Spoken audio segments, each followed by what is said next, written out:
Le Barça joue Girona demain soir à 17h30 heure du Cameroun. Bonsoir à tous, j'espère que vous vous portez super bien. S'il vous plaît, abonnez-vous massivement à la page. Nombreux sont ceux d'entre vous qui me suivez et qui n'êtes pas abonnés. Donnez-moi aussi votre pronostic sur ce match en commentaire. Moi, je pense pour un 3-1 de la part du FC Barcelone. Ça, c'est mon pronostic. Quel est ton pronostic? Voilà, comme je disais, le Barça joue demain face à Girona. Un match capital pour nous. Il est bien vrai, nous sommes largués en Liga. Je pense que on a tous compris que le maximum qu'on puisse faire en Liga, c'est la deuxième place. Et battons-nous pour cette place-là. Parce que oui, la place là n'est pas encore acquise. Il est bien vrai, nous sommes deuxième avec 73 points. Girona est troisième avec 71 points. Il n'y a que 2 points d'écart qui séparent le FC Barcelone et Girona. Donc celui qui gagnera le match de demain sera celui qui sera deuxième.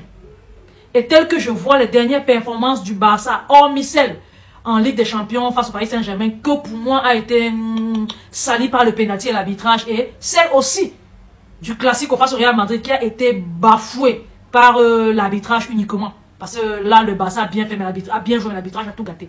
Le Barça a plutôt des bonnes performances. Le Barça a tourné la page des mauvaises performances qui nous faisaient pleurer, qui nous dégoûtaient là. Le Barça a tourné cette page-là et dernièrement, il joue bien. Nos jeunes joueurs sont présents, nos cadres sont présents et les matchs se déroulent plutôt bien pour le FC Barcelone. Ce qui me fait croire que, avec les performances récentes de Girona, Girona n'est plus Girona qu'on a pensé en début de saison. Girona, on se disait, ah, c'est un Girona qui peut finir champion d'Espagne cette année. C'est un Girona qui peut finir, je sais pas, avec une centaine de points. C'est un Girona qui peut finir avec, qui peut faire comme Arsenal, et voire mieux, et gagner le titre, au lieu de perdre le titre à la dernière minute, comme Arsenal avait fait face à Manchester City en Premier League.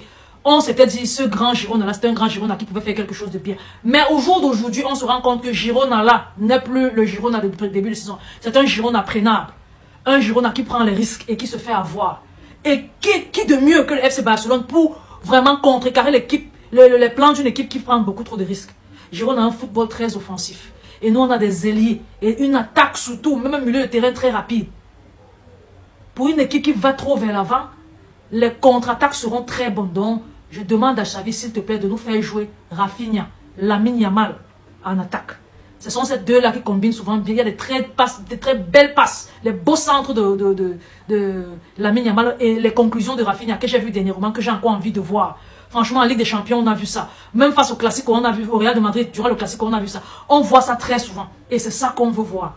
On a envie de voir ces deux joueurs-là en attaque. Personnellement, j'ai envie de voir ces deux joueurs-là en attaque parce que c'est vraiment eux qui portent l'attaque dernièrement. Il est bien vrai. Lewandowski a fait son triplé le week-end dernier. Mais, lundi passé, mais je suis sûr, Lewandowski, on va l'aligner.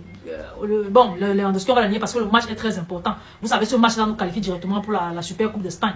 Donc, si on perd demain, ce que je ne souhaite pas, bien évidemment, Girona sera deuxième et on aura encore des difficultés durant ces 3 dernières journées qui vont rester. 3-4 dernières journées qui vont rester. Par contre, il est important, si on gagne demain, je n'ai pas envie de dire par contre si on gagne, parce qu'il faut qu'on gagne. Comme je sais qu'on va gagner et qu'on va gagner 3-2, oui, parce que je le sais, ça nous permettra de distancer Girona. On aura distancé Girona de 5 points.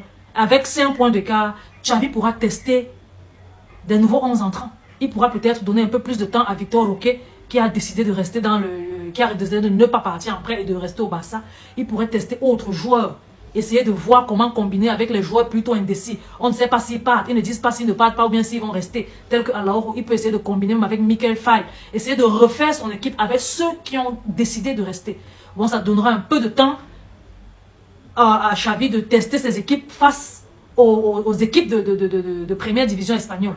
Donc c'est un peu ça. Pour moi, il est important de gagner déjà ce match pour la qualification directe en Super Coupe d'Espagne et aussi pour la sécurité. Il est bien d'avancer, il est mieux d'avancer avec une certaine sécurité. Et en plus, cette sécurité-là donnera la latitude à Xavi d'essayer d'autres combinaisons sans courir le gros risque de perdre la deuxième place sur un seul match joué.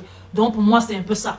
On va tous être derrière notre équipe demain malgré le fait que la saison blanche et sèche est la saison 2023-2024. Oui, on le sait déjà très bien. On va essayer de mieux faire la saison prochaine. On va tous rester derrière notre équipe, le FC Barcelone qu'on aime et qu'on adore et qu'on chérit. Force à Barça. On va se dire demain. À demain pour la vidéo du débrief du match Girona-Barça, tout en espérant que le pronostic que j'ai donné, 3-1, sera le score final à l'issue du match. Je vous aime beaucoup, beaucoup, beaucoup les gars.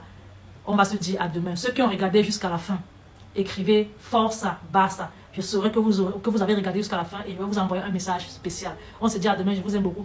Bye bye.